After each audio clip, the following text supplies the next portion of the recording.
But I think what you were bringing up with Joey is a real good point. That a lot of people say, "Oh, I just want to sort of." They're kind of dabbling in the idea of improving themselves. And the real way to do it is you got to write down what the fuck you want and then go after it. Because otherwise, you live in sort of a wishy-washy world. You know, if you decide I'm going to get down to bang, I'm going to do this. I'm going to run a marathon in less than 5 hours. I'm going to, whatever the fuck it is. You got to write that shit down and go for it. What I tell people is the best advice that I've ever heard. It's the best advice I ever came up with. Is that live your life like you're the hero in your movie. And right now is when the fucking movie starts and your life is a shitbag disaster, like every fucking Arnold Schwarzenegger movie where he wakes up and makes a blender full of pizza and ice cream, and that's what you know what I mean? Yeah. Those guys where they're like on the brink, they put the gun in their mouth and they put it down because they see a photo of their daughter. Pretend that's you. Pretend you are, right now, you're in the part of the movie that starts and it shows you as a fucking loser.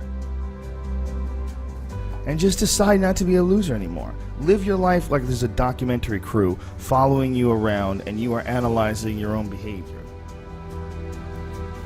Do what you would want to do so that your kids one day would look back at it and see that documentary and look on it with pride. Like, wow, my dad was a bad motherfucker. He really did what he had to do. Wow, my mom really got her shit together. I love a success story, but even more than a success story, I like a dude who fucks his life up and then gets it back together again story. Those are my favorite stories.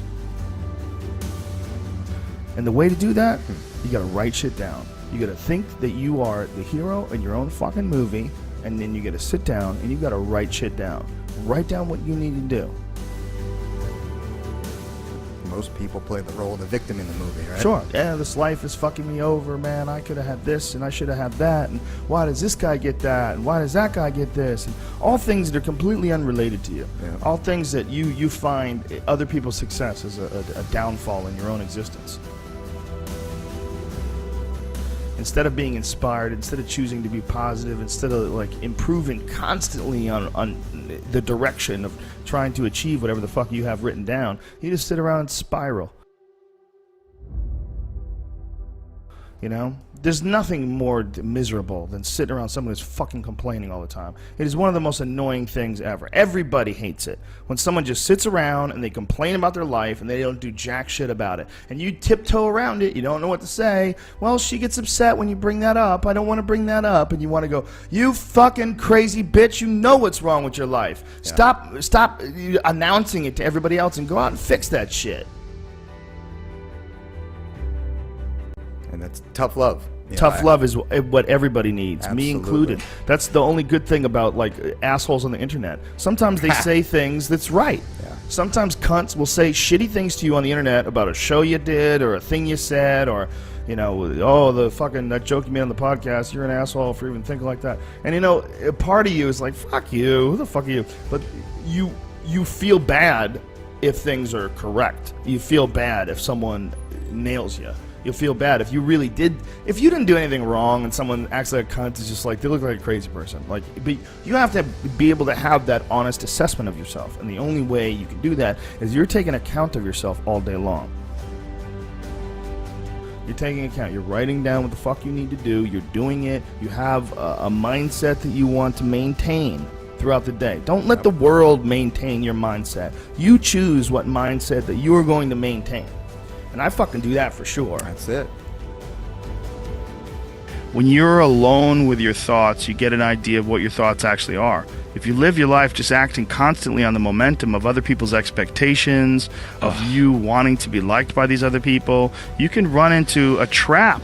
And you set up a life that you didn't really want. You're fucked. You're trapped in this situation where you have a mortgage, you've got credit card bills, you got student loans you have to pay, you have a bunch of shit going on that you have to continue to feed.